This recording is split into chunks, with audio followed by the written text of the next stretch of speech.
same day that ye have brought an offering unto your Elohim, it shall be a statute forever throughout your generations in all your dwellings. Okay, so here we'll see Yehoshua observe the commandment. Let us walk this out. On the evening of the 14th opens up the 15th day. So on the morrow after the preparation of the Passover would be at the eve of the closing of the 15th day. Okay? Because it has to be, the morrow means it has to be a full 24 hours. So the morrow after the preparation, which would be on the 14th evening, beginning the 15th day. So the morrow after that would have to be a full 24-hour period. Okay? Okay. So that the high unleavened bread Sabbath would be over, and he would be required to do the wave sheaf offering before he ate of the fruit of the land. Okay? How do we know this? Well, we know because Scripture specifically states in Deuteronomy 16:9, on the day you put the sickle to the grain, and we know and understand that we cannot do any work on the high unleavened bread Sabbath. So this is how we know that he had to wait a full 24-hour period, because on the high unleavened bread Sabbath, he wouldn't be able to do no work. They wouldn't be able to put the sickle to the corn. Okay? So, now we'll go, Yehoshua offered up the wave sheaf of the land sometime after the eve that closed the high unleavened bread Sabbath, which would be at night, and before the manna came down from heaven, which would be morning. And this is why Yehoshua 5:10 through 12 reads the way it does. Because it was the second day of unleavened bread that they offered up the wave sheaf. Okay. Joshua 5:13. And it came to pass when Joshua was by Jericho, then he lifted up his eyes and looked, and behold, there stood a man over against him with his sword drawn in his hand. And Joshua went unto him and said unto him, Art thou for us or for our adversaries? Joshua 5:14 reads, And he said, Nay, but as captain of the host of Yahweh, I am now come. And Joshua fell on his face to the earth, and did worship, and said unto him, What saith my Lord unto his servant?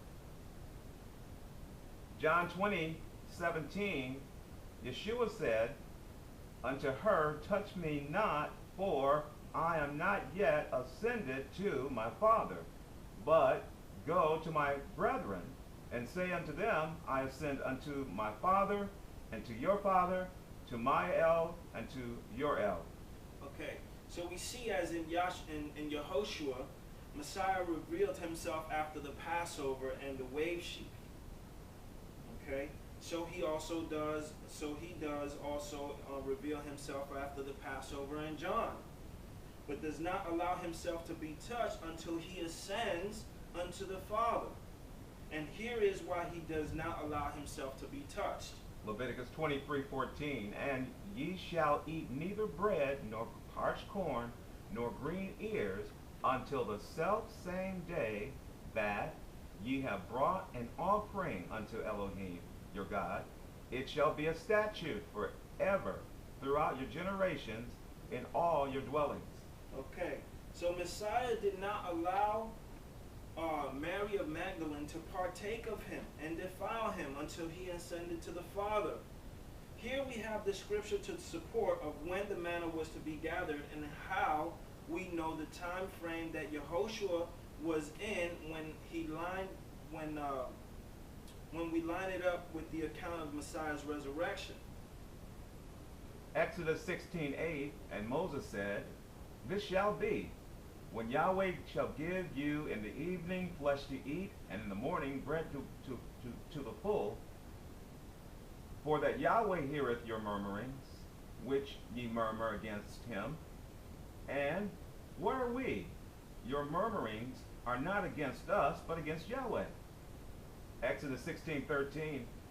And it came to pass that at even the quails came up and covered the camp, and in the morning the dew lay round about the host. Exodus 16:14.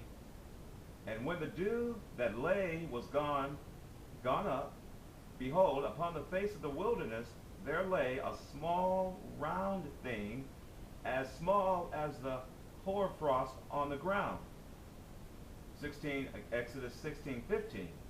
And when the children of Israel saw it, they said to one another, It is manna, for they wist not what it was. And Moses said unto them, This is the bread which Yahweh hath given you to eat. Okay, so here we see that the manna comes in the morning. Okay? So Yehoshua had to do the wave sheaf offering at night, after the Sabbath, after the high unleavened bread Sabbath, which would have been in the evening. Because if he didn't do that wave sheaf offering that night, he would have been breaking the commandment if he ate of the corn of the land that morning. Okay, we know and understand that he kept the wave sheaf, because the next thing that comes after that, it says that the manna ceased to continue. The only time they would know that the manna ceased to continue is if the morning came about. So this is how we know and understand that Yehoshua gave that wave sheaf offering at night. Okay? Now, in the case of Naomi and Ruth, we see another case of delivery in the season of unleavened bread. Ruth 1, chapter 1, verse 22. So Naomi returned, and Ruth the Moabitess, her daughter-in-law, with her, which returned out of the country of Moab. And they came to Bethlehem in the beginning of barley harvest. Okay, here it is. In the beginning of barley harvest. Okay? Before Naomi and Ruth go into the land, Naomi's husband and sons dies, thus far putting her in a chaotic state, such as for her to change her name to Mara, which is bitter. She's bitter. Ruth chapter 1, verse 20. And she said unto them, Call me not Naomi, call me Mara, for the Almighty hath dealt very bitterly with me. Okay, so here we see that Naomi feels as if Yah is dealing with her bitterly. And as we see a great love story for Ruth, we and Naomi with us miss the mark to see the deliverance and the events that will take place during the barley harvest. And if it's the barley harvest, that means that it's in the season of Passover, unleavened bread. Ruth 1, verse 22.